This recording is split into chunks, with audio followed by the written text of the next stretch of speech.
All right, guys, so this is my fuel pump on the cheap excavator build. It's off a Komatsu PC30-6. It's a Yanmar pump. Uh, Reason I'm doing this video is I couldn't find anything on how to do this, and for my situation, it doesn't make sense to pay somebody to do this. And the guys that know how to work on these things are pretty tight-lipped about how to do this kind of stuff, and I wanted to be able to do this on my own to save myself some money so that this cheap project doesn't turn into an expensive project. So here's what I found out, and I'm no expert on this. I'm just going to walk you through the mistakes I made and the things I learned when doing this. All right, guys, so first thing you need to know is do not touch these if you're going to do this at home.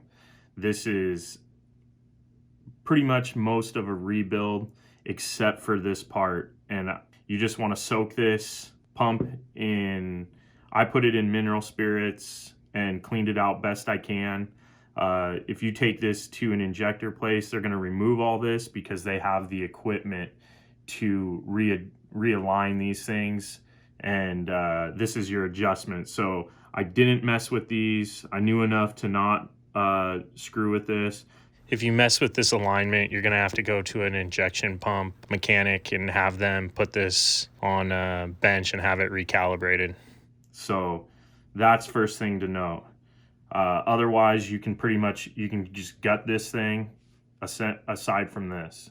So I'll talk you through what I did to clean up these parts. Like I said, I didn't know enough. And when I was cleaning these up, I used like jewelry polish and buffing wheel and clean these up as much as possible. Come to find out, you can just use a wire wheel real lightly, but you want to get this track in here all cleaned out. With these, I did the same, buffed them with jewelry polish, and I took like these drill bit buffers and ground them down on a belt sander to get certain sizes and polish this up. Apparently you can just do this with a light wire wheel and like a lapping compound. I don't know if I'm saying that right. And what you're looking for with the valve, I believe this is the valve. Don't beat me up if I'm getting this stuff named wrong. Like I said, I'm not an expert. I just want you to know how to do this on the cheap to see if your pump's going to be any good. So the test is with this, it has to slide on its own under its own weight. So what you want to do is, to test this part, you want to hold it up, make sure it slides under its own weight.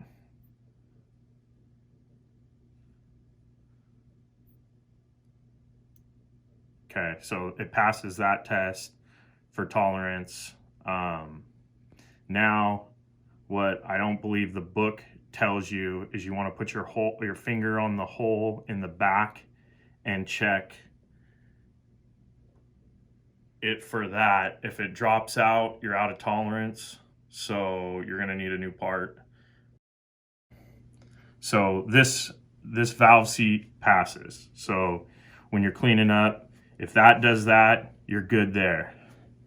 Your second test is going to be whatever this part is and this. So this goes in and it's got to slide under its own weight as well.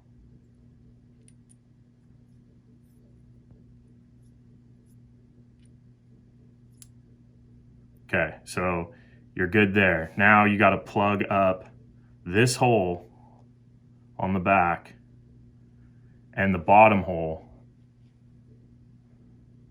and then do a suction test.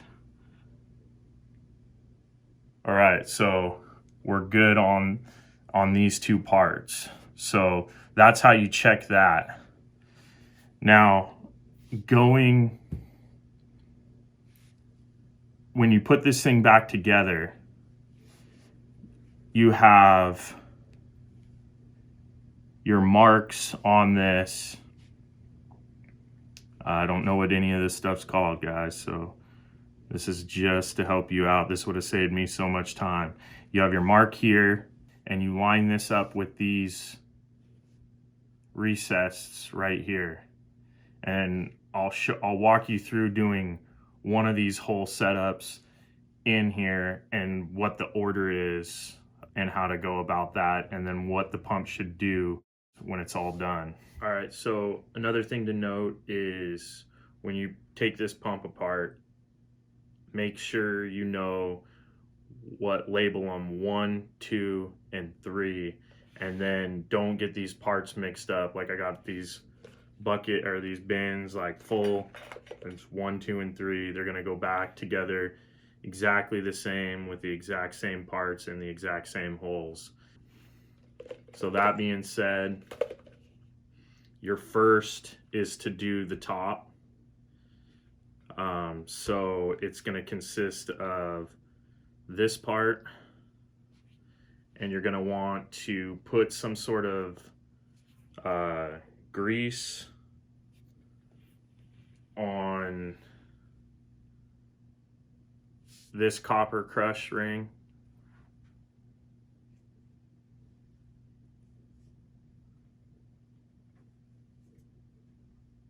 So when you put it upside down, it doesn't come off and crush at an angle. If it does, this is your seal right here from diesel getting by this seal and into your crankcase. So this part has a keyway on it, and it aligns with these keyways. So you just find that keyway,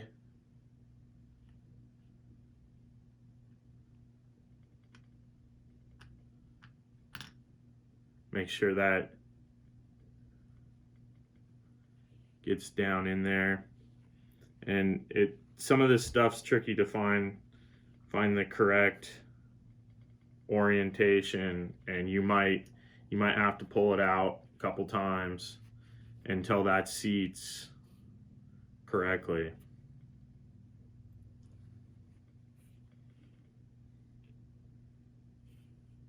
If you're not willing to take the time that this takes, just bring it to an injection place, because this stuff is tedious. So this is not for somebody who doesn't want to tinker with this thing very much. Your valve seal, or don't quote me on these names. So what I'm going to do here is I just got some Lucas assembly.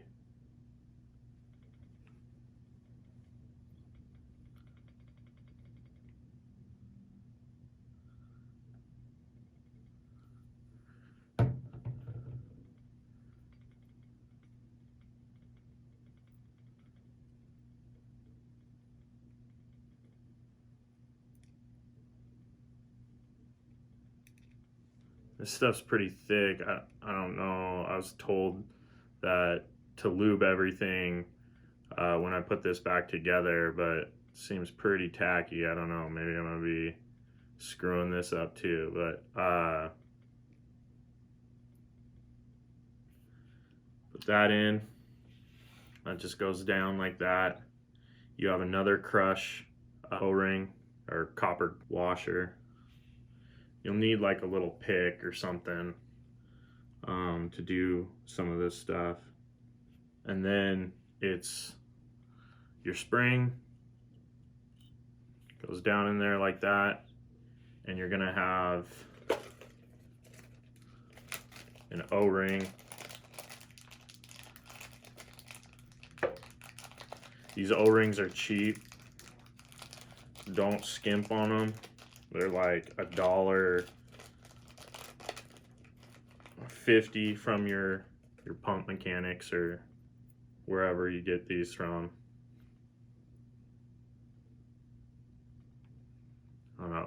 Lube that up good before you bring it over those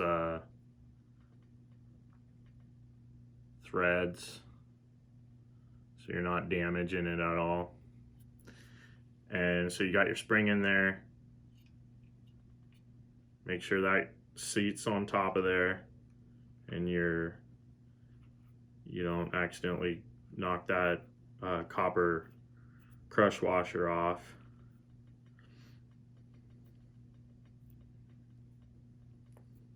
All right, so we're just gonna snug this up. That's all you need to do. When we get done with the bottom, and this is all done, we will put this in a bench, or a bench vise, and 30 foot-pounds on these guys. So once you got that done, I'm a little hesitant to use this on this rail because this thing's supposed to slide pretty easily in this bore, so we'll see. And the diesel's gonna lube this up once this thing's all back together and on the machine, but for the initial, I don't want to get a lot of stuff in these gears because this thing's supposed to track pretty smoothly on this thing, and I'll show you that when it's all done.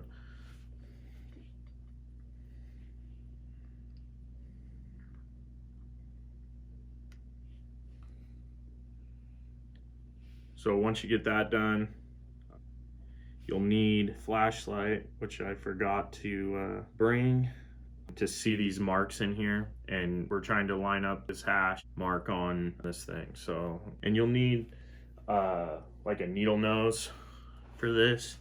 It's really hard to find the alignment.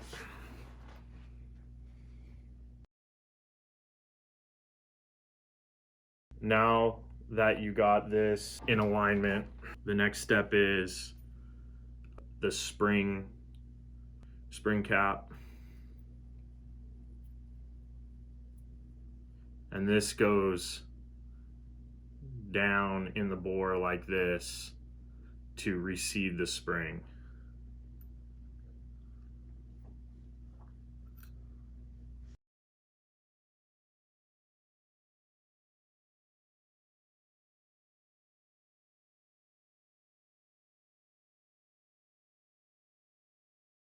Okay, so now this is a crucial part that I didn't mention before. There's a mark on here. I don't know if you can see, there's a mark on here, and this hash, this cut in this dowel here, has to line up with your fuel alignment pin. If it doesn't, you're gonna have your motor run away on you.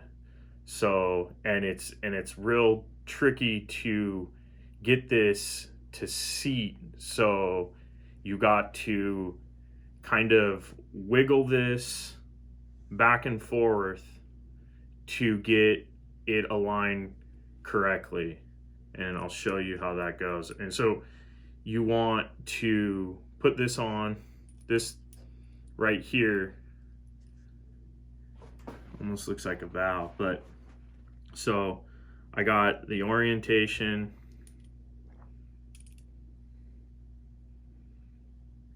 with my score in this dowel facing the alignment pin.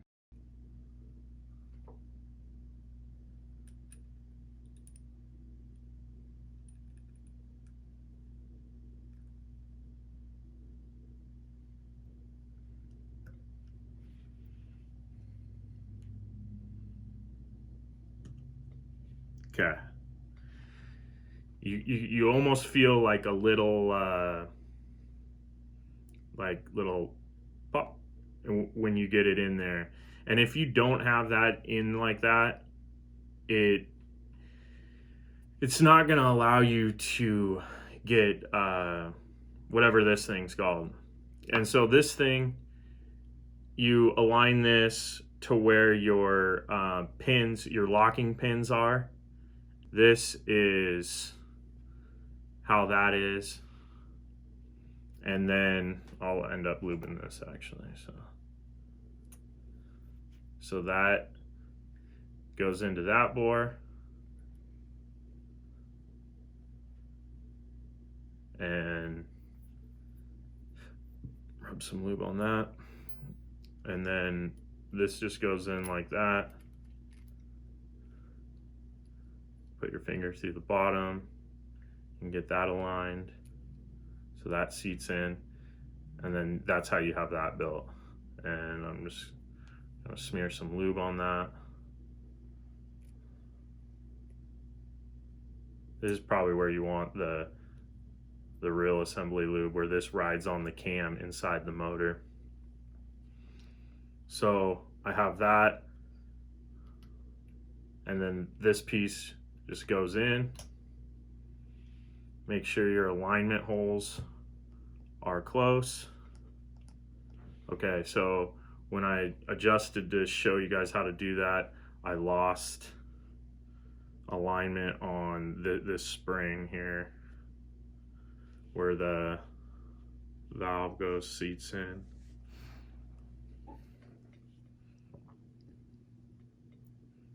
With this, then you have your whatever your shim is, and this goes down in that bore. So we're gonna just put a little assembly lube on that so it sticks in this bore bottom, and when I go to put this on, it doesn't come off. So you can see it.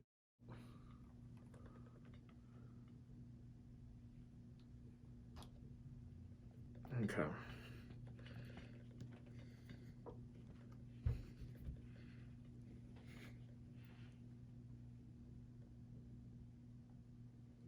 So I can see the alignment pin. I put this guy in there, and then that locks that in. And then when you get them all in, you have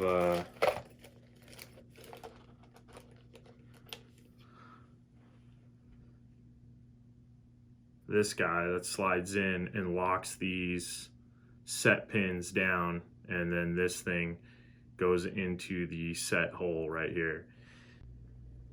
All right, so we got the pump all built up. Off camera,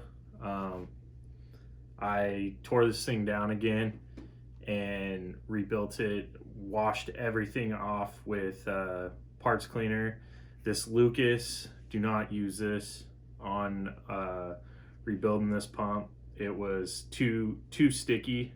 You can use it on these bottom rollers, but when you assemble this pump correctly, it's supposed to slide. You can see that just slides back and forth, and that's how you got it right. It's your final test to see when you have this in a bench like this and you're torquing these down to 30 foot-pounds, just slide this back and forth, helps it seat these. So just keep doing that as you're torquing these nuts down, and you got a rebuilt pump right there. So hope this helps somebody. This would have saved me a lot of time, so just thought I'd do this while I was rebuilding it on this cheap excavator project.